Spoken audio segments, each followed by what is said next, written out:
누구십니까? 정우가 물었습니다. 여인은 잠시 망설이다가 떨리는 목소리로 대답했습니다.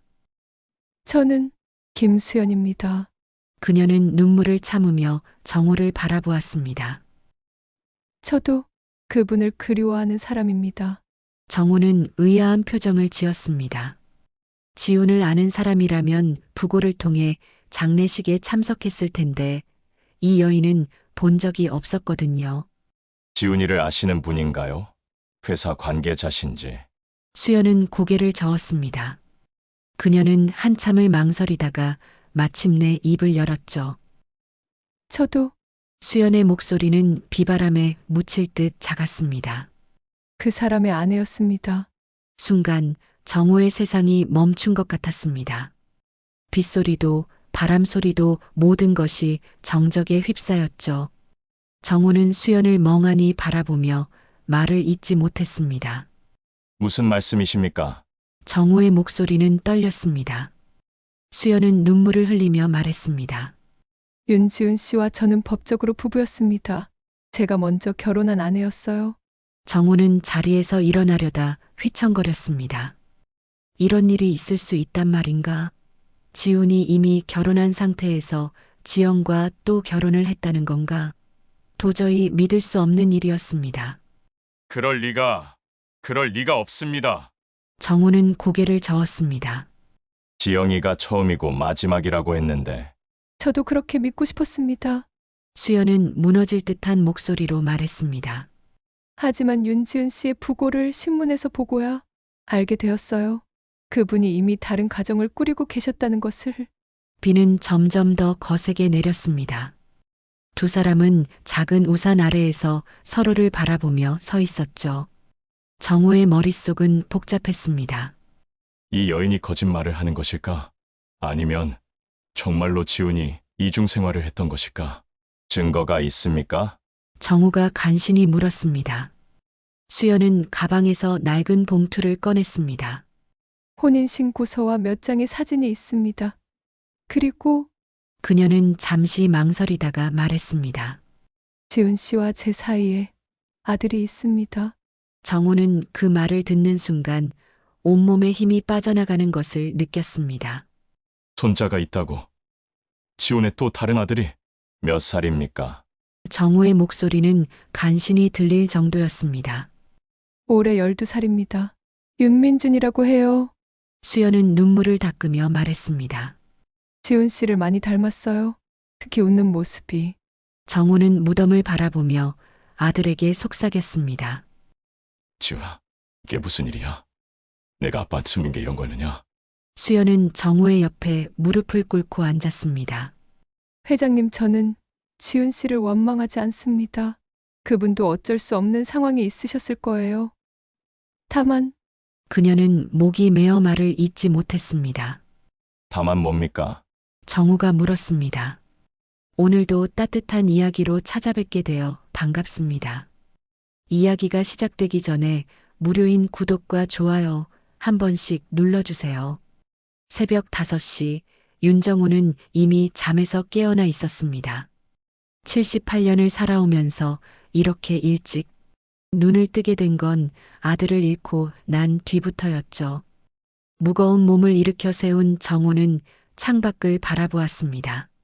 서울 한복판의 이 대저택에서 내려다 보이는 풍경은 여전히 화려했지만 그의 마음은 온통 회색빛이었습니다. 침실 켠에는 아들 지훈의 어린 시절 사진들이 놓여 있었습니다. 정우는 그 사진들을 한 장씩 들여다보며 깊은 한숨을 내쉬었죠. 3살 때 처음 자전거를 탔던 지훈, 초등학교 운동회에서 1등을 했던 지훈, 대학 졸업식에서 환하게 웃던 지훈의 모습이 어제 일처럼 생생했습니다. 회장님, 아침 식사 준비가 되었습니다. 집사가 조심스럽게 말을 걸었지만 정우는 고개만 끄덕일 뿐이었습니다. 식당으로 향하는 발걸음은 무거웠고 평소라면 가족들과 함께 둘러앉았을 넓은 테이블은 너무나 휑했습니다. 정우가 앉은 상석 맞은편에는 지훈이 늘 앉던 자리가 텅 비어 있었죠. 며느리 서지영이 검은색 정장을 말끔히 차려입고 나타났습니다. 45살의 지영은 남편을 잃은 뒤로 더욱 단단해 보였습니다. 그녀의 얼굴에서는 슬픔보다는 의연함이 느껴졌고 때로는 차가운 결의까지 엿보였죠. 지영은 남편이 세상을 떠난 후 이 거대한 재벌가를 지켜야 한다는 사명감으로 자신을 무장하고 있었습니다. 아버님, 오늘도 그곳에 가시나요? 지영이 조심스럽게 물었습니다. 그녀의 목소리에는 걱정과 함께 미묘한 피로감이 섞여 있었죠. 정우는 수저를 내려놓고 천천히 말했습니다. 지훈이가 아빠를 기다리고 있을 텐데 혼자 있으면 얼마나 외로울까. 지영은 잠시 입술을 깨물었습니다. 남편이 세상을 떠난 지 벌써 석 달이 흘렀지만 시아버지는 여전히 매일 무덤을 찾고 있었습니다. 그녀로서는 이해할 수 없는 일이었죠. 죽은 사람은 이미 떠났고 이제는 살아있는 사람들이 앞을 봐야 할 때였습니다.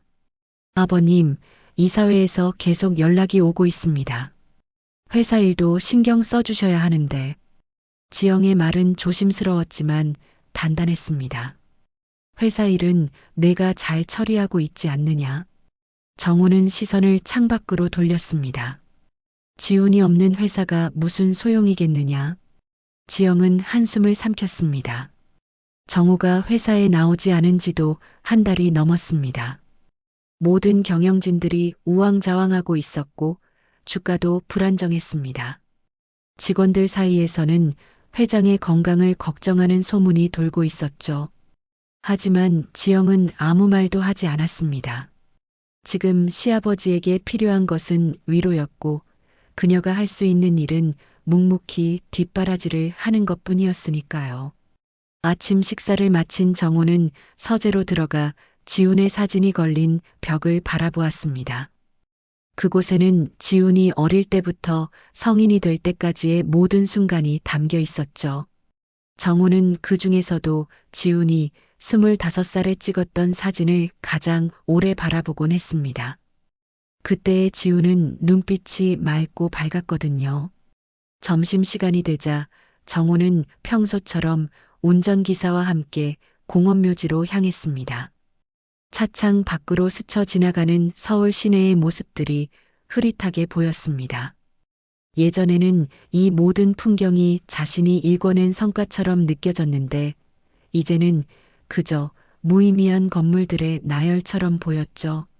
정우가 평생을 바쳐 세운 사업 제국도 쌓아 올린 명성도 모든 것이 아들 앞에서는 한없이 작게만 느껴졌습니다.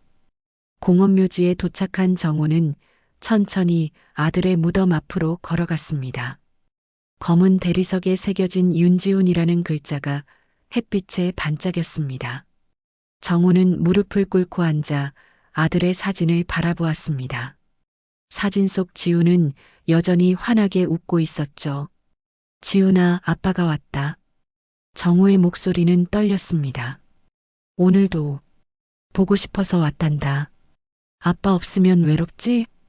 바람이 불어와 꽃향기를 실어다 주었습니다. 정우는 아들이 어렸을 때를 떠올렸습니다. 첫 걸음을 떼던 날 처음 아빠라고 불렀던 순간 대학 입학식에서 보여준 환한 미소, 회사에 첫 출근하던 날의 당당한 모습까지 모든 기억이 선명했고 그 하나하나가 가슴을 에이는 듯 아팠습니다. 내가 없으니까 모든 게 의미가 없구나. 정우는 무덤 앞에 잔디에 이마를 대고 흐느꼈습니다. 내가 이 모든 걸 누구를 위해 만들었던 건지. 지훈아, 아빠가 뭘 잘못한 걸까? 정우의 울음소리는 고요한 공원묘지에 메아리 쳤습니다. 주변의 다른 무덤들도 모두 조용했고 오직 바람소리만이 그의 슬픔에 화답하고 있었죠. 해가 지기 시작했을 때 지영이 무덤 근처에 나타났습니다. 그녀는 멀리서 시아버지의 모습을 바라보다가 천천히 다가왔습니다. 지영의 발걸음도 조심스러웠죠. 아버님, 지영의 목소리도 쉬어 있었습니다. 정우는 고개를 들어 며느리를 바라보았습니다. 지영의 눈가도 붉어져 있었죠. 아무리 강한 척해도 그녀 역시 남편을 잃은 상처가 깊었던 것입니다.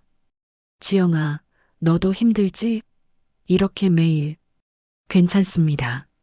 지영은 무덤 앞에 무릎을 꿇고 앉았습니다. 지훈이 오빠가 우리를 걱정할까 봐서요. 너무 슬퍼하면 안 될 것 같아서요. 두 사람은 말없이 무덤 앞에 앉아 있었습니다. 석양이 그들의 그림자를 길게 늘어뜨렸고 무덤 위의 국화꽃들이 바람에 살랑거렸습니다. 평온해 보이는 이 순간이 앞으로 펼쳐질 폭풍의 전야라는 것을 그들은 아직 알지 못했습니다. 정우는 마지막으로 아들의 사진에 손을 올렸습니다. 내일도 올게, 지훈아. 아빠가 항상 여기 있을 테니까. 며칠이 지나도 윤정호의 일상은 변하지 않았습니다. 매일 아침 일찍 일어나 무덤을 찾는 것이 그의 유일한 일과가 되어버렸죠. 서지영은 그런 시아버지를 보며 마음이 무거웠지만 억지로 일으켜 세우기보다는 시간이 약이 되길 바라며 기다리고 있었습니다. 그날도 정우는 어김없이 공원묘지를 향했습니다. 하늘에는 먹구름이 가득했고 금세라도 비가 쏟아질 것 같았습니다. 운전기사가 우산을 건네며 말했습니다. 회장님, 오늘은 날씨가 좋지 않으니 일찍 들어가시는 게 어떨까요? 괜찮다. 정우는 고개를 저으며 차에서 내렸습니다. 비가 와도 지훈이는 혼자 있는데 무덤 앞에 도착한 정우는 평소처럼 무릎을 꿇고 앉았습니다. 하늘이 점점 어두워지고 있었지만 그는 신경 쓰지 않았죠. 아들과 함께 있는 이 시간만이 그에게는 의미 있는 순간이었으니까요. 지훈아, 오늘은 구름이 많이 꼈구나. 정우는 아들의 사진을 바라보며 말했습니다. 너 어릴 때 비 오는 날을 좋아했지? 창가에 앉아서 빗소리 듣는 걸 그렇게 좋아했는데. 그때였습니다. 빗방울이 하나둘 떨어지기 시작했고 곧이어 굵은 빗줄기가 쏟아져 내렸습니다. 정우는 우산도 없이 비를 맞으며 그 자리에 그대로 앉아 있었습니다. 비에 젖은 그의 모습은 더욱 처량해 보였죠. 회장님, 멀리서 누군가가 부르는 소리가 들렸습니다. 정우가 고개를 돌려보니 검은 우산을 든 여인이 급하게 달려오고 있었습니다. 낯선 여인은 정우 위로 우산을 받쳐주며 말했습니다. 이렇게 비를 맞으시면 안 되세요. 몸이 상하실 텐데. 정우는 여인의 얼굴을 자세히 바라보았습니다. 40살 정도로 보이는 그녀는 수척했고 얼굴에는 깊은 피로가 서려 있었습니다. 그녀의 눈가에는 눈물 자국이 말라붙어 있었고 손에는 시든 국화 한 송이를 들고 있었죠. 당신은 누구십니까? 정우가 물었습니다. 여인은 잠시 망설이다가 떨리는 목소리로 대답했습니다. 저는 김수연입니다. 그녀는 눈물을 참으며 정우를 바라보았습니다. 저도 그분을 그리워하는 사람입니다. 정우는 의아한 표정을 지었습니다. 지훈을 아는 사람이라면 부고를 통해 장례식에 참석했을 텐데 이 여인은 본 적이 없었거든요. 지훈이를 아시는 분인가요? 회사 관계자신지. 수연은 고개를 저었습니다. 그녀는 한참을 망설이다가 마침내 입을 열었죠. 저도. 수연의 목소리는 비바람에 묻힐 듯 작았습니다. 그 사람의 아내였습니다. 순간 정우의 세상이 멈춘 것 같았습니다. 빗소리도 바람소리도 모든 것이 정적에 휩싸였죠. 정우는 수연을 멍하니 바라보며 말을 잇지 못했습니다. 무슨 말씀이십니까? 정우의 목소리는 떨렸습니다. 수연은 눈물을 흘리며 말했습니다. 윤지훈 씨와 저는 법적으로 부부였습니다. 제가 먼저 결혼한 아내였어요. 정우는 자리에서 일어나려다 휘청거렸습니다. 이런 일이 있을 수 있단 말인가? 지훈이 이미 결혼한 상태에서 지영과 또 결혼을 했다는 건가? 도저히 믿을 수 없는 일이었습니다. 그럴 리가 없습니다. 정우는 고개를 저었습니다. 지영이가 처음이고 마지막이라고 했는데 저도 그렇게 믿고 싶었습니다. 수연은 무너질 듯한 목소리로 말했습니다. 하지만 윤지훈 씨의 부고를 신문에서 보고야 알게 되었어요. 그분이 이미 다른 가정을 꾸리고 계셨다는 것을. 비는 점점 더 거세게 내렸습니다. 두 사람은 작은 우산 아래에서 서로를 바라보며 서 있었죠. 정우의 머릿속은 복잡했습니다. 이 여인이 거짓말을 하는 것일까? 아니면 정말로 지훈이 이중 생활을 했던 것일까? 증거가 있습니까? 정우가 간신히 물었습니다. 수연은 가방에서 낡은 봉투를 꺼냈습니다. 혼인신고서와 몇 장의 사진이 있습니다. 그리고 그녀는 잠시 망설이다가 말했습니다. 지훈 씨와 제 사이에 아들이 있습니다. 정우는 그 말을 듣는 순간 온몸에 힘이 빠져나가는 것을 느꼈습니다. 손자가 있다고? 지훈의 또 다른 아들이? 몇 살입니까? 정우의 목소리는 간신히 들릴 정도였습니다. 올해 12살입니다. 윤민준이라고 해요. 수연은 눈물을 닦으며 말했습니다. 지훈 씨를 많이 닮았어요. 특히 웃는 모습이. 정우는 무덤을 바라보며 아들에게 속삭였습니다. 지훈아, 이게 무슨 일이냐? 내가 아빠한테 숨긴 게 이런 거였느냐? 수연은 정우의 옆에 무릎을 꿇고 앉았습니다. 회장님, 저는 지훈 씨를 원망하지 않습니다. 그분도 어쩔 수 없는 상황이 있으셨을 거예요. 다만, 그녀는 목이 메어 말을 잇지 못했습니다. 다만 뭡니까? 정우가 물었습니다. 제 아들이 아버지를 그리워해요. 지훈 씨가 돌아가셨다는 걸 알려드리고 싶었어요. 비는 더욱 세차게 내렸고 두 사람의 옷은 완전히 젖어버렸습니다. 하지만 그들은 그 자리를 떠날 생각을 하지 못했죠. 정우는 평생 처음 겪는 충격에 정신을 차릴 수 없었고 수연은 오랫동안 숨겨왔던 진실을 털어놓은 후에 허탈감에 빠져 있었습니다. 집에 가서 천천히 이야기합시다. 정우가 간신히 말했습니다. 이런 비를 맞으며 있을 일이 아니니까요. 수연은 고개를 끄덕였습니다. 그들이 무덤을 떠날 때 하늘에서는 천둥까지 울렸습니다. 마치 평온했던 세상에 큰 변화가 일어나고 있다는 신호처럼 말이죠. 이틀 후 윤정우는 서지영에게 김수연을 만나보자고 말했습니다. 지영은 처음에는 완강히 거부했지만 시아버지의 간절한 부탁에 마지못해 동의할 수밖에 없었죠. 아버님, 정말 필요한 일인가요? 지영의 목소리에는 불안감이 섞여 있었습니다. 진실을 확인해야 한다. 정우는 단호하게 말했습니다. 지훈이에 대해 내가 모르는 부분이 있었다면 그건 알아야 할 일이야.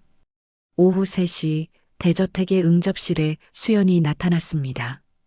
그녀는 어린 아들의 손을 잡고 있었죠.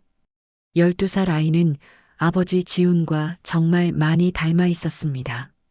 특히 눈매와 코끝 부분이 빼닮았고 수줍어하는 표정마저 어린 시절 지훈과 똑같았습니다.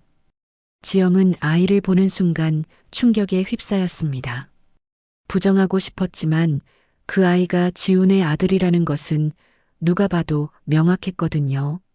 안녕하세요. 수연이 깊게 인사했습니다. 갑작스럽게 찾아뵈어 죄송합니다. 정우는 아이를 유심히 바라보았습니다. 이 아이가 민준이에요. 윤민준. 수연이 아들을 앞으로 밀어주며 말했습니다. 인사해봐, 민준아. 민준은 할아버지와 아주머니를 번갈아 보며 조심스럽게 인사했습니다. 안녕하세요. 정우의 가슴이 뛰기 시작했습니다. 그 목소리, 그 말투까지도 어린 시절 지훈과 너무나 흡사했거든요. 지영은 아이를 보며 복잡한 감정에 휩싸였습니다. 미움과 동시에 묘한 애틋함이 밀려왔죠. 지훈의 피가 흐르는 아이라는 것을 부정할 수 없었으니까요. 혼인신고서를 보여주시겠습니까? 정우가 조심스럽게 물었습니다. 수연은 가방에서 낡은 서류들을 꺼냈습니다. 20년 전에 작성된 혼인신고서였죠.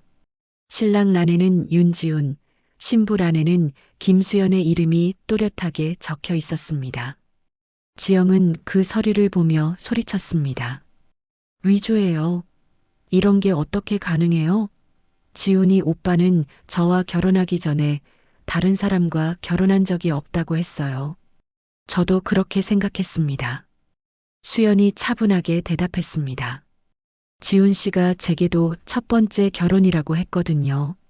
하지만 나중에 알고 보니 나중에 뭘 알았다는 거예요? 지영이 날카롭게 물었습니다. 수연은 잠시 망설이다가 진실을 털어놓았습니다. 지훈 씨는 두 가정을 오가며 사셨어요. 일주일 중 사흘은 저와 민준이와 함께, 나머지는 이쪽 가족과 함께. 정우는 그 말을 듣고 의자에 주저앉았습니다. 도저히 믿기 어려운 일이었거든요. 아들이 이중 생활을 했다니, 그것도 20년 동안이나. 그럼 지훈이가 거짓말을 한 거였나? 정우의 목소리는 떨렸습니다. 지영은 분노로 온몸이 떨렸습니다. 말도 안 돼요. 지훈이 오빠가 그럴 리 없어요. 이 여자가 거짓말하는 거예요. 증거가 더 있습니다. 수연은 조용히 말하며 사진들을 테이블 위에 놓았습니다. 지훈과 수연, 그리고 어린 민준이 함께 찍은 가족 사진들이었죠. 놀이공원에서, 바닷가에서, 집에서 찍은 다양한 사진들이 있었습니다. 지영은 그 사진들을 보며 울음을 터뜨렸습니다. 안 돼. 이럴 수가 없어. 그녀가 알던 지훈은 자상하고 성실한 남편이었는데 이 모든 것이 거짓이었다는 말인가? 정우는 사진 속 지훈의 모습을 하나하나 살펴보았습니다. 분명히 아들이 맞았고 행복해 보이는 표정이었습니다. 이 모든 것이 꿈이었으면 좋겠다는 생각이 들었죠. 회장님, 수연이 조심스럽게 말을 꺼냈습니다. 저는 돈을 원하는 게 아닙니다. 다만 민준이가 아버지를 그리워해서요. 민준은 할아버지를 바라보며 말했습니다. 할아버지, 아빠가 할아버지 이야기를 많이 해주셨어요. 할아버지가 정말 훌륭한 분이라고. 정우의 가슴이 저려왔습니다. 이 순수한 아이가 자신의 손자라니.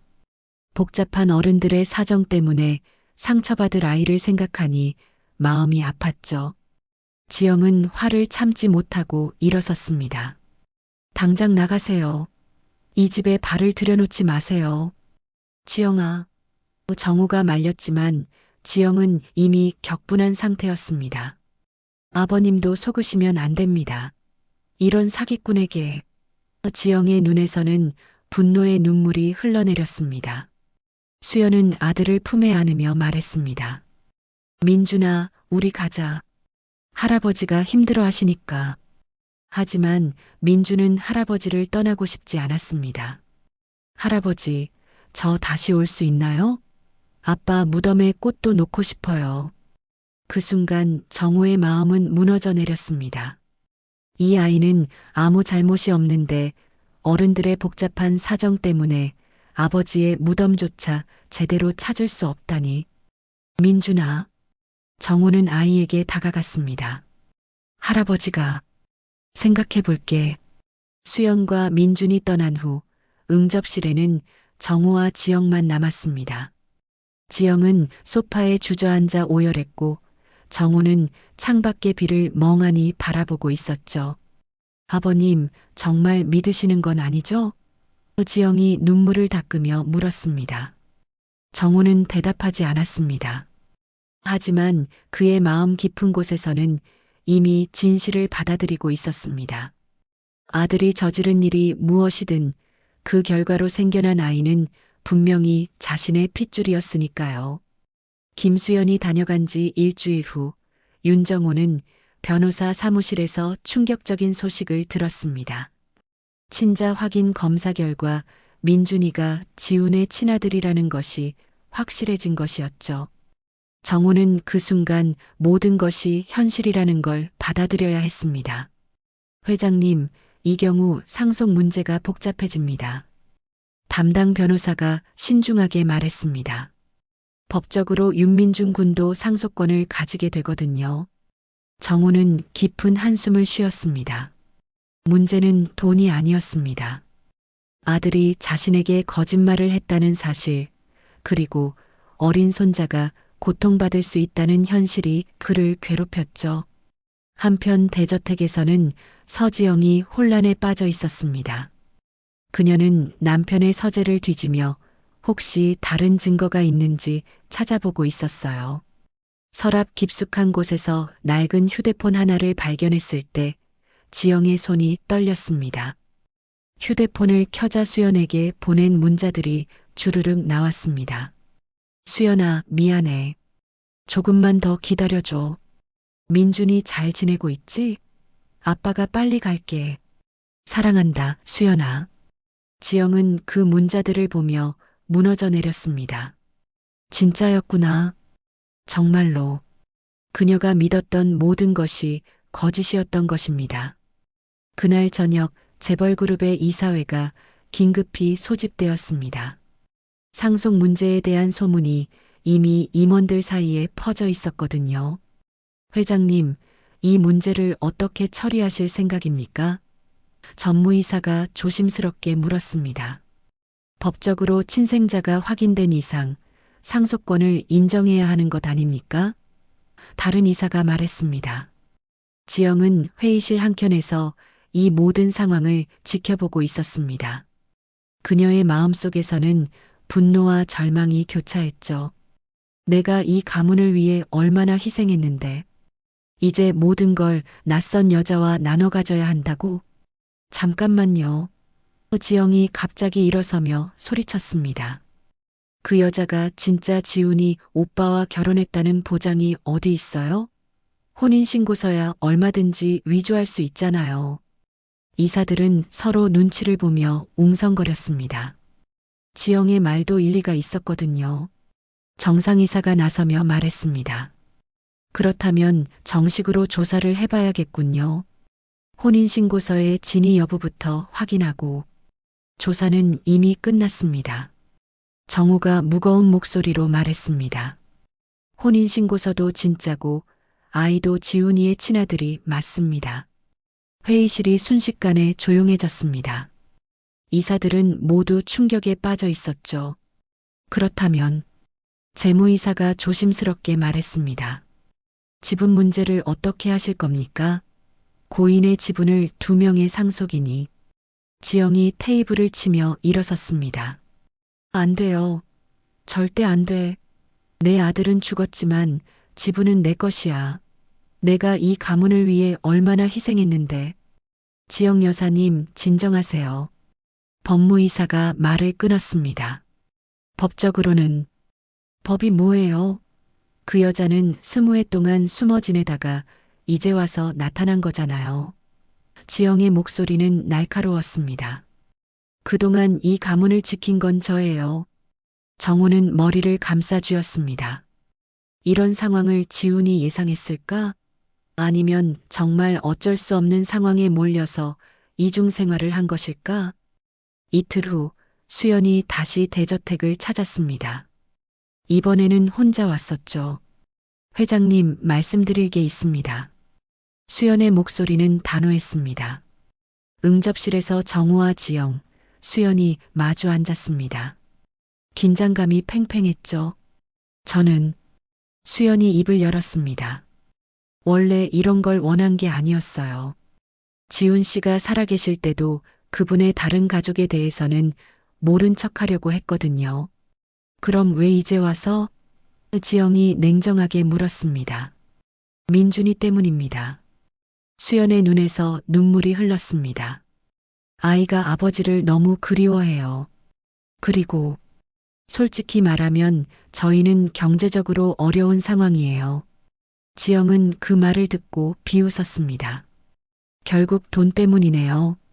처음부터 그렇게 말하지 그랬어요. 그게 아니에요. 수연이 목소리를 높였습니다. 저도 자존심이 있어요. 하지만 아이의 권리는 지켜야죠. 지훈 씨의 아들인데 왜 숨어서 살아야 해요? 당신이 숨어 산 건 당신 선택이잖아요. 지영도 맞섰습니다. 지금 와서 피해자인 척하지 마세요. 두 여인의 목소리가 점점 높아졌습니다. 정우는 그 사이에서 괴로워했죠. 그만해요, 둘 다. 정우가 소리쳤습니다. 지훈이가 이런 모습을 보면 얼마나 마음 아프겠어요.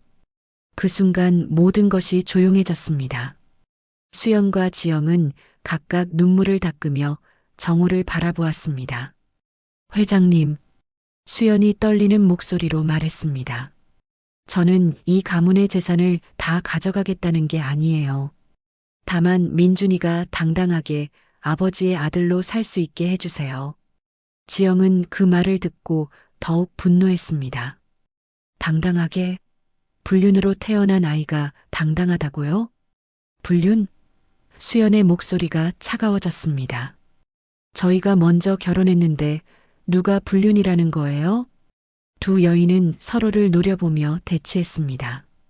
정우는 이 모든 상황이 악몽처럼 느껴졌습니다. 사랑했던 아들이 남긴 이 혼란스러운 유산을 어떻게 정리해야 할지 막막했죠. 일단 법적인 절차를 밟아봅시다. 정우가 힘겹게 말했습니다. 모든 것을 명확히 해야겠어요. 그날 밤 정우는 지훈의 무덤을 다시 찾았습니다. 어둠 속에서 혼자 서서 아들에게 물었습니다. 지훈아, 내가 왜 이런 일을 했는지 아빠는 모르겠다. 하지만 이제 어떻게 해야 할까? 바람만이 그의 물음에 답할 뿐이었습니다. 친자 확인 검사 결과가 나온 후 며칠 동안 대저택은 얼어붙은 듯 조용했습니다. 윤정호는 서재에 틀어박혀 나오지 않았고 서지영은 회사 일에만 매달리며 현실을 외면하려 했죠. 그러던 어느 날 지영에게 충격적인 소식이 전해졌습니다. 김수연이 정식으로 상속권 주장 소송을 제기한 것이었어요. 뭐라고요? 지영이 변호사의 말을 듣고 소리쳤습니다. 소송을 걸었다고요? 네, 윤민중 군의 법정 상속권을 인정해달라는 소송입니다. 변호사가 서류를 건네며 설명했습니다. 김수연 씨 측에서는 혼인 관계의 선후를 따져 자신들이 정당한 배우자와 상속인이라고 주장하고 있습니다. 지영은 그 서류를 받아들고 온몸이 떨렸습니다. 이제 정말로 법정에서 싸워야 한다는 뜻이었거든요. 이럴 수가 있나요? 지영이 울분을 터뜨렸습니다. 내가 모든 걸 지켜왔는데 이제 다 빼앗기라는 거예요? 그날 밤 지영은 잠을 이룰 수 없었습니다. 지훈과의 행복했던 시간들이 모두 거짓이었다는 생각에 가슴이 찢어질 것 같았어요. 더 견딜 수 없었던 건 그 모든 것을 이제 와서 낯선 여자와 나눠 가져야 한다는 현실이었습니다. 며칠 후 정우는 수연을 다시 만났습니다. 이번에는 조용한 찻집에서 단둘이 마주 앉았죠. 정말 소송까지 해야 합니까? 정우가 지친 목소리로 물었습니다. 수연은 고개를 숙였습니다. 회장님, 저도 원하지 않았어요. 하지만 지영 씨가 저희를 아예 인정하지 않으려고 하시니까 지영이 입장도 이해해 주세요. 갑작스런 일이라서 받아들이기 어려운 거예요. 저도 이해해요. 수연의 목소리에는 깊은 슬픔이 배어 있었습니다. 하지만 민준이는 잘못이 없잖아요. 왜 아버지의 무덤도 제대로 찾을 수 없어야 하나요? 정우는 말문이 막혔습니다. 수연의 말이 옳았거든요. 그 무렵 재벌그룹의 이사회는 연일 비상회의를 열고 있었습니다. 상속 문제가 명확히 해결되지 않으면 경영권에도 영향을 미칠 수 있었거든요. 이런 일이 언론에 알려지면 회사 이미지에 큰 타격이 될 것 같습니다. 홍보 담당 이사가 걱정스럽게 말했습니다. 이미 몇몇 기자들이 낌새를 채고 있습니다. 비서실장이 보고했습니다. 소문이 퍼지는 것 같아요.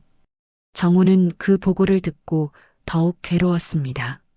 사적인 가족 문제가 회사 전체에 영향을 미치게 된 것이죠. 한편 지영은 극단적인 생각에 빠져들고 있었습니다. 그녀는 믿을 만한 사람을 통해 수연을 조사해 보라고 지시했어요. 저 여자의 과거에 뭔가 문제가 있을지도 몰라. 그럼 소송에서 이길 수 있을 거야. 여사님, 김수연 씨는 평범한 주부였습니다. 조사를 맡은 사람이 보고했습니다. 특별한 전과도 없고 조용히 살아온 것 같아요. 지영은 그 말을 듣고 더욱 절망했습니다. 수연에게 흠집을 낼 만한 게 없다면 법정에서 이기기 어려울 것 같았거든요. 그럼 다른 방법은 없나요? 지영이 위험한 눈빛을 번뜩이며 물었습니다. 여사님, 무슨 생각을 하고 계신 거예요? 상대방이 놀라며 물었습니다. 지영은 잠시 침묵했습니다. 하지만 그녀의 마음속에서는 이미 어두운 계획이 자라나고 있었어요. 저 여자가 스스로 포기하게 만들 방법은 없을까? 아이라도 위협한다면. 그 무렵 정호는 극심한 스트레스로 몸이 급격히 악화되고 있었습니다. 밤마다 악몽에 시달렸고 식욕도 완전히 잃어버렸죠. 의사는 휴식이 필요하다고 했지만 정호의 마음은 쉴 수가 없었습니다.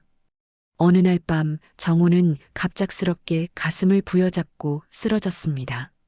지영이 발견했을 때 그는 이미 의식을 잃은 상태였어요. 아버님, 아버님. 지영이 다급히 소리치며 응급실에 연락했습니다. 병원으로 급히 이송된 정호는 중환자실에 입원했습니다. 의사는 극심한 스트레스로 인한 심장 발작이라고 진단했죠. 당분간은 절대 안정이 필요합니다. 더 이상 충격을 받으시면 위험할 수 있어요. 의사가 지영에게 경고했습니다. 지영은 병실 밖에서 울었습니다. 시아버지마저 이렇게 쓰러지고 나니 모든 것이 무너져 내리는 것 같았어요. 이 모든 게 다 그 여자 때문이야. 그 여자만 없었다면. 수연은 정호의 입원 소식을 듣고 병원을 찾았습니다. 하지만 지영이 면회를 막아섰죠. 당신 때문에 아버님이 쓰러지신 거예요. 지영이 수연을 향해 소리쳤습니다. 이제 그만 포기하세요. 저도 회장님이 걱정돼요. 수연이 말했습니다. 민준이도 할아버지가 아프다고 하니까 많이 걱정하고 있어요. 걱정? 당신들이 무슨 자격으로? 지영의 분노는 극에 달했습니다. 두 여인은 병원 복도에서 대치했습니다. 간병인들과 다른 환자 가족들이 그들을 쳐다보며 수군거렸죠. 지영은 그제서야 자신이 얼마나 감정적으로 행동하고 있는지 깨달았지만 이미 돌이킬 수 없었습니다. 지영 씨, 수연이 차분하게 말했습니다. 우리가 이렇게 싸우는 걸 지훈 씨가 보신다면 얼마나 마음 아프실까요? 그 말에 지영은 더욱 화가 났습니다. 지금 와서 지훈이 오빠를 들먹이지 마세요. 당신이 무슨 자격으로? 중환자실 안에서는 정우가 혼수 상태로 누워 있었습니다. 각종 의료기기들이 그의 생명을 유지하고 있었죠. 그의 꿈속에서는 아들 지훈이 나타나 무언가를 말하려 하고 있었지만 목소리는 들리지 않았습니다. 윤정우가 중환자실에서 의식을 회복한 것은 사흘 후의 일이었습니다. 흐릿한 시야 속에서 천장에 하얀 불빛이 서서히 선명해졌고 귓가에는 의료기기들의 기계음만이 들려왔죠. 아버님, 정신 차리셨나요? 서지영이 다급하게 다가와 정호의 손을 잡았습니다. 그녀의 눈가는 며칠간 잠을 제대로 자지 못했음을 보여주고 있었어요. 정호는 천천히 고개를 돌려 지영을 바라보았습니다. 지영아, 내가 얼마나 누워 있었지? 사흘이요. 정말 걱정했어요. 지영의 목소리는 떨렸습니다. 의사 선생님이 더 이상 충격받으시면 안 된다고 하셨어요. 정우는 천장을 바라보며 깊은 한숨을 쉬었습니다. 의식을 잃고 있는 동안 꾸었던 꿈이 생생하게 떠올랐거든요. 그 꿈에서 지훈이 나타나 자신에게 무언가를 간절히 말하려 했지만 목소리는 들리지 않았습니다. 지훈이가 꿈에 나타났어. 정우가 중얼거렸습니다. 지영은 걱정스럽게 정우를 바라보았습니다. 아버님, 너무 깊이 생각하지 마세요. 지금은 건강을 회복하는 게 우선이에요. 하지만 정우의 머릿속에서는 과거의 기억들이 파편처럼 떠오르고 있었습니다. 지훈이 30살이었을 때 아버지에게 했던 이상한 고백이 생각났거든요. 그때 지훈은 술에 취해서 정우에게 말했습니다. 아버지, 저는 복잡한 사람인 것 같아요. 무슨 소리냐? 정우가 물었었죠. 사랑이라는 게 한 사람만 할 수 있는 건 아닌 것 같아요. 지훈의 눈에는 눈물이 고여 있었습니다. 제가 사랑한 건 두 여인이었습니다. 둘 다 버릴 수 없었어요. 당시 정우는 그저 젊은이의 철없는 소리로 여겼습니다.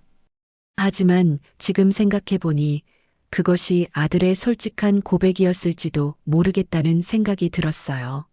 아버지, 저도 제가 죄인인 줄 알아요. 지훈이 계속 말했었죠. 하지만 둘 다 포기할 수 없었어요. 그게 제가 살 수 있는 유일한 방법이었어요. 정우는 병상에서 눈물을 흘렸습니다. 그때 아들의 말을 제대로 들어줬어야 했는데 왜 그냥 넘어갔을까요? 아들이 얼마나 고민하고 괴로워했을지 이제야 깨닫게 되었습니다. 지훈아, 정우가 중얼거렸습니다. 내가 왜 그런 선택을 했는지 아빠가 이제야 알 것 같다. 며칠 후 정우의 상태가 안정되자 지영은 더욱 극단적인 계획을 세우기 시작했습니다. 그녀는 믿을 만한 사람을 불러 위험한 제안을 했어요. 수연이라는 여자를 어떻게 좀 할 수 없을까요? 지영의 목소리는 차가웠습니다. 여사님, 그런 말씀은. 상대방이 당황하며 말을 막았습니다. 아이라도 좋으니까 겁을 주든지 해서 포기하게 만들 수는 없나요? 지영의 눈에는 광기가 서려 있었습니다. 그런 건 너무 위험합니다. 법적으로 문제가 될 수 있어요. 지영은 그 말을 듣고 더욱 절망했습니다. 정당한 방법으로는 이길 수 없을 것 같았고 부정한 방법도 쉽지 않았거든요. 그 시각 수연은 아들 민준과 함께 작은 원룸에서 라면을 끓이고 있었습니다. 아버지를 잃은 슬픔과 경제적 어려움, 그리고 법정 싸움의 부담까지 겹쳐 그녀의 어깨는 무거웠어요. 엄마, 할아버지는 언제 퇴원하세요? 민준이 물었습니다. 글쎄, 조금 더 기다려야 할 것 같아. 수연은 아들의 머리를 쓰다듬었습니다. 민준아, 엄마가 지금 어려운 일을 하고 있는데 이해해 줄 수 있지? 네, 엄마. 아빠 때문이죠? 민준의 맑은 눈에는 슬픔이 서려 있었습니다. 수연은 아들을 꼭 안아주었습니다. 이 아이를 위해서라도 포기할 수 없었어요. 지훈의 아들로서 당당하게 살아갈 권리가 있다고 생각했거든요. 일주일 후 정우는 퇴원할 수 있었습니다. 하지만 그의 몸은 예전만 못했고 걸음걸이도 느려졌죠. 무엇보다 마음의 상처가 깊었습니다. 퇴원 당일 정우는 지영에게 말했습니다. 지영아, 이제 그만 싸우자. 아버님, 무슨 말씀이세요? 지영이 놀라며 물었습니다. 수연이와 민준이를 인정하자. 지훈이의 선택이었으니까. 지영은 그 말을 듣고 울분을 터뜨렸습니다. 안 돼요. 절대 안 돼요. 저는 인정할 수 없어요. 지영아, 아버님도 속으시는 거예요. 지영이 소리쳤습니다. 저 여자는 돈 때문에 나타난 거라고요. 지훈이 오빠가 살아계실 때는 왜 나타나지 않았겠어요? 정우는 지영의 분노를 이해했습니다. 하지만 동시에 어린 손자의 순수한 눈빛도 잊을 수 없었어요. 그날 밤 정우는 다시 지훈의 무덤을 찾았습니다. 퇴원 직후라 몸은 힘들었지만 아들에게 물어봐야 할 것이 있었거든요. 지훈아. 정우는 무덤 앞에 무릎을 꿇고 앉았습니다. 내가 두 여자를 사랑했다는 게 정말이냐? 그래서 이런 일이 생긴 거냐? 바람이 불어와 나뭇잎들을 흔들었습니다. 정우는 그 소리를 아들의 대답인 것처럼 느꼈어요. 아빠가 내 마음을 이해하지 못해서 미안하다. 정우의 목소리는 떨렸습니다. 이제라도 알겠다. 내가 얼마나 괴로웠을지. 중환자실에서의 꿈이 다시 떠올랐습니다. 그 꿈에서 지우는 두 여인 사이에서 괴로워하며 아버지에게 용서를 구하는 것 같았어요. 정말 불완전한 인간이었지만 동시에 사랑에 충실하려 했던 아들의 모습이 보였습니다. 정우는 그제서야 깨달았습니다. 아들을 판단할 것이 아니라 남겨진 사람들을 어떻게 보듬어야 할지 생각해야 한다는 것을 말이죠.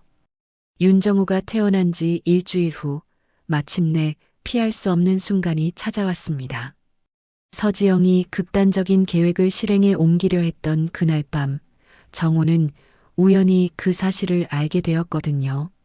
지영아, 내가 뭘 하려는 건지 다 알고 있다. 정우가 지영의 방문을 두드리며 말했습니다. 지영은 깜짝 놀라며 문을 열었습니다. 아버님, 무슨 말씀이세요? 수연이와 민준이를 해치려는 계획 말이야. 정우의 목소리는 단호했습니다. 그런 일은 절대 용납할 수 없어. 지영은 잠시 당황했지만 곧 자신을 추스르며 대답했습니다. 저는 이 가문을 지키려는 것뿐이에요. 그 여자가 나타나서 모든 걸 망치려고 하잖아요.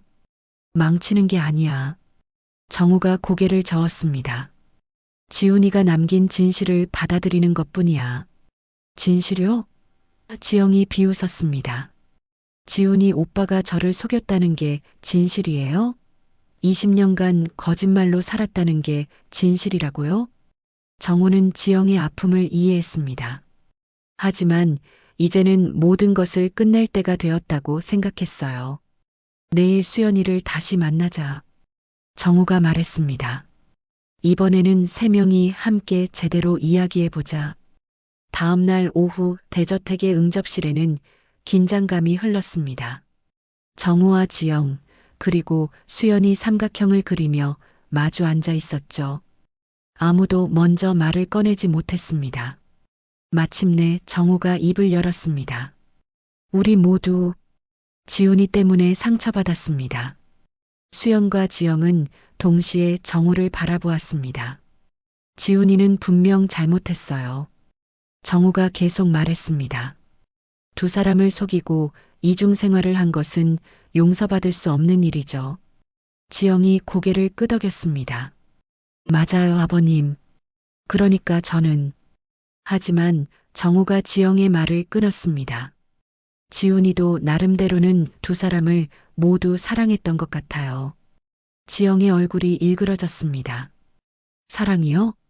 거짓말과 속임수가 사랑이라고요? 수연이 조용히 말했습니다. 지영 씨 말이 맞아요. 저도 처음에는 지훈 씨를 원망했어요. 왜 진실을 말해주지 않았는지. 그럼 당신도 알고 있었다는 거네요. 지영이 날카롭게 물었습니다. 아니에요. 수연이 고개를 저었습니다. 저도 지훈 씨 돌아가시고 나서야 알았어요. 부고를 보고 충격받은 건 저도 마찬가지였거든요. 정우는 두 여인을 번갈아 바라보며 말했습니다. 그럼 우리 모두 지훈이에게 속은 거군요. 순간 응접실이 조용해졌습니다. 세 사람 모두 각자의 방식으로 지훈을 사랑했지만 모두 그에게 배신당했다는 공통점이 있었던 것입니다. 하지만 수연이 떨리는 목소리로 말했습니다. 지훈 씨가 저희를 사랑하지 않았다고는 생각하지 않아요. 다만 방법이 잘못되었을 뿐이죠. 지영은 그 말을 듣고 눈물을 흘렸습니다. 그럼 저는 뭐예요? 20년간 바보처럼 산 건가요? 아니에요, 지영 씨. 수연이 진심으로 말했습니다. 지영 씨는 잘못한 게 없어요. 저도 마찬가지고요. 잘못한 건 지훈 씨 혼자예요. 두 여인은 처음으로 서로의 눈을 제대로 바라보았습니다. 그 순간 그들은 같은 남자에게 속은 피해자라는 걸 깨달았어요. 당신도 많이 힘들었겠네요. 지영이 작은 목소리로 말했습니다. 지영 씨도요. 수연이 대답했습니다. 혼자서 이 큰 집안을 지켜오시느라. 정호는 두 여인의 대화를 들으며 가슴이 뭉클해졌습니다. 서로 증오하던 그들이 조금씩 서로를 이해하기 시작하는 것 같았거든요. 그럼 이제 어떻게 할까요? 지영이 물었습니다. 정호가 천천히 말했습니다. 민준이를 한번 제대로 만나보고 싶어요. 내 손자니까. 지영은 잠시 망설였습니다. 하지만 시아버지의 간절한 눈빛을 보니 거부할 수 없었어요. 수연은 고마운 마음으로 고개를 끄덕였습니다. 민준이도 할아버지를 정말 보고 싶어 해요. 그때 갑자기 응접실 문이 열리며 민준이 나타났습니다. 수연이 아이를 데려온 것이었죠. 할아버지. 민준이 달려와 정호의 품에 안겼습니다. 정호는 손자를 안으며 눈물을 흘렸습니다. 지훈의 체온과 똑같이 따뜻한 아이의 몸을 느끼며 이 아이 역시 자신의 소중한 가족이라는 걸 확신했어요. 할아버지, 아프지 않으세요? 민준이 걱정스럽게 물었습니다. 괜찮다, 민준아. 할아버지는 이제 괜찮아. 정호는 아이의 머리를 쓰다듬었습니다. 지영은 그 모습을 보며 복잡한 감정에 휩싸였습니다. 미워하고 싶었지만 아이는 너무나 순수했거든요. 민준아. 지영이 조심스럽게 아이에게 다가갔습니다. 이모가 처음에는 너를 잘 대해주지 못해서 미안해. 민준은 지영을 바라보며 말했습니다. 괜찮아요. 엄마가 어른들은 때로 혼란스러울 때가 있다고 했어요. 그 순간 지영의 마음 한구석이 따뜻해졌습니다. 이 아이는 정말 지훈과 닮아 있었어요. 착하고 순수한 마음까지도 말이죠. 정호는 세 사람을 둘러보며 말했습니다. 이제 우리가 가족이 되어야 할 때인 것 같아요. 그로부터 6달이 흘렀습니다. 계절은 어느새 봄에서 가을로 바뀌어 있었고 윤정호의 마음속 상처도 조금씩 아물어가고 있었습니다. 법정 다툼은 서로의 합의로 마무리되었고 재산 분할 역시 원만하게 해결되었죠. 오늘도 정호는 공원묘지를 향했습니다. 하지만 이번에는 혼자가 아니었어요. 서지영과 김수연 그리고 12살 민준이 함께였습니다. 차 안에서는 이상하리만큼 평화로운 분위기가 흘렀죠. 할아버지, 오늘 아빠한테 뭘 말씀드릴 거예요? 민준이 뒷좌석에서 물었습니다. 우리가 이제 진짜 가족이 되었다고 말씀드려야겠구나. 정호가 백미러를 통해 손자를 바라보며 미소 지었습니다. 지영은 창밖 풍경을 바라보며 생각에 잠겨 있었습니다. 처음에는 받아들이기 어려웠지만 시간이 지나면서 마음이 많이 바뀌었어요. 수연과 민준을 미워할 이유가 사라진 것이죠. 공원묘지에 도착한 네 사람은 지훈의 무덤 앞에 나란히 섰습니다. 무덤 위에는 아름다운 국화꽃들이 놓여 있었고 가을 햇살이 따스하게 비치고 있었어요. 지훈아. 정우가 먼저 입을 열었습니다. 아빠가 왔다. 이번에는 혼자 오지 않았어. 민주는 아버지의 사진을 바라보며 작은 목소리로 말했습니다. 아빠, 저예요. 민준이요. 할아버지랑 이모랑 함께 왔어요. 지영은 그 말을 듣고 가슴이 뭉클해졌습니다. 민준이가 자신을 이모라고 부르는 것이 처음에는 어색했지만 이제는 자연스럽게 느껴졌거든요. 지훈이 오빠. 지영이 무덤을 향해 말했습니다. 처음에는 오빠를 많이 원망했어요. 왜 진실을 말해주지 않았는지. 하지만 이제는 알 것 같아요.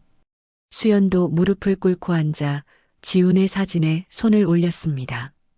지훈 씨, 저희가 이제 하나가 되었어요. 당신이 원했던 것처럼요.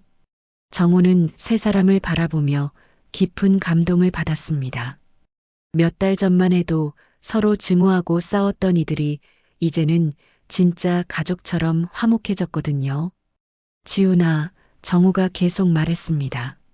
내가 두 여자를 사랑했다는 것, 이제 아빠가 이해해. 사랑에는 여러 가지 형태가 있을 수 있다는 것도 알겠고, 바람이 살랑 불어와 무덤 위의 꽃들을 흔들었습니다. 마치 지훈이 대답하는 것 같았어요. 하지만 지영이 단호하게 말했습니다.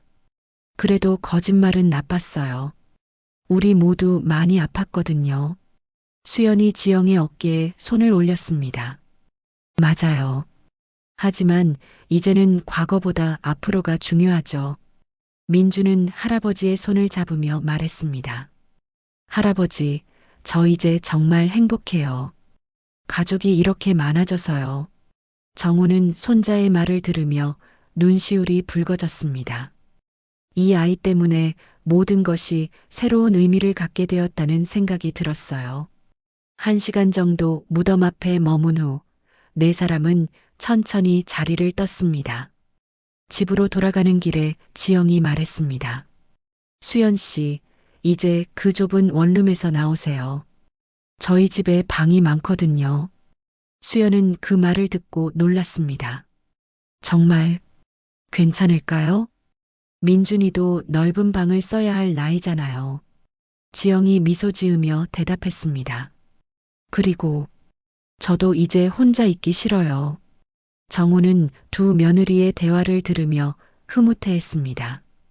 지훈이 남긴 상처가 오히려 가족을 더욱 단단하게 만들어주고 있다는 생각이 들었거든요. 대저택에 도착한 후 네 사람은 거실에 둘러앉아 차를 마셨습니다. 민주는 새로운 집에 대해 호기심 가득한 눈으로 둘러보고 있었어요. 할아버지, 여기서 정말 살아도 돼요? 민준이 신기하게 물었습니다. 물론이지. 이제 너도 이 집의 주인이야. 정우가 손자의 머리를 쓰다듬었습니다. 지영은 수연을 바라보며 말했습니다. 수연 씨, 사실 저는 처음에 당신을 경계했어요. 하지만 이제 보니 우리는 같은 처지였더라고요. 저도요. 수연이 고개를 끄덕였습니다.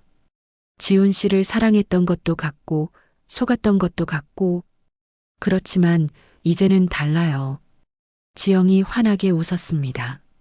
이제는 서로를 이해하는 진짜 가족이니까요. 정우는 이 모든 장면을 바라보며 마음이 벅차올랐습니다. 아들을 잃은 슬픔은 여전했지만 그 대신 새로운 희망을 얻었다는 생각이 들었어요. 그날 저녁 네 사람은 함께 저녁 식사를 했습니다. 오랫동안 비어있던 식탁이 다시 가족들로 가득 찼죠. 민준의 제잘거리는 소리가 집안을 밝게 만들었고 지영과 수연은 서로 음식을 권하며 화목한 분위기를 만들어갔습니다. 민준아, 내일부터 새 학교에 가는 거지? 지영이 물었습니다. 네, 이모. 조금 떨리지만 재밌을 것 같아요. 민준이 밝게 대답했습니다. 정우는 그 대화를 들으며 생각했습니다. 지훈이 살아있다면 이 모습을 보고 얼마나 기뻐했을까? 복잡하고 어려운 상황이었지만 결국 사랑이 모든 것을 이겨냈다는 생각이 들었어요. 밤이 되어 모든 사람들이 각자의 방으로 들어간 후 정호는 혼자 서재에 앉아 지훈의 사진을 바라보았습니다. 지훈아, 내가 남긴 숙제를 아빠가 해결했다. 정호가 사진을 향해 속삭였습니다. 이제라도 우리가 진짜 가족이 되었구나. 창밖에는 별들이 총총히 빛나고 있었고 집안에서는 평화로운 잠자리 소리들이 들려왔습니다. 정우는 그 소리들을 들으며 처음으로 마음 편히 잠들 수 있을 것 같았어요. 다음 날 아침 민준이 학교에 가기 전 할아버지를 찾아왔습니다. 할아버지, 저 정말 행복해요. 이제 엄마도 웃고 이모도 있고 할아버지도 계시고 아이의 눈에는 순수한 기쁨이 넘치고 있었습니다. 정우는 손자를 꼭 안아주며 말했습니다. 할아버지도 민준이 덕분에 정말 행복하단다.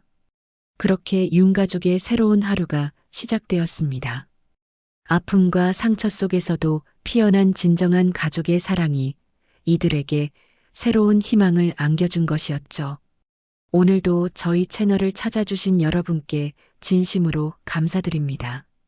이야기가 마음에 드신다면 무료인 구독과 좋아요 버튼을 눌러주시고 댓글로 여러분의 소중한 인생 이야기도 들려주세요.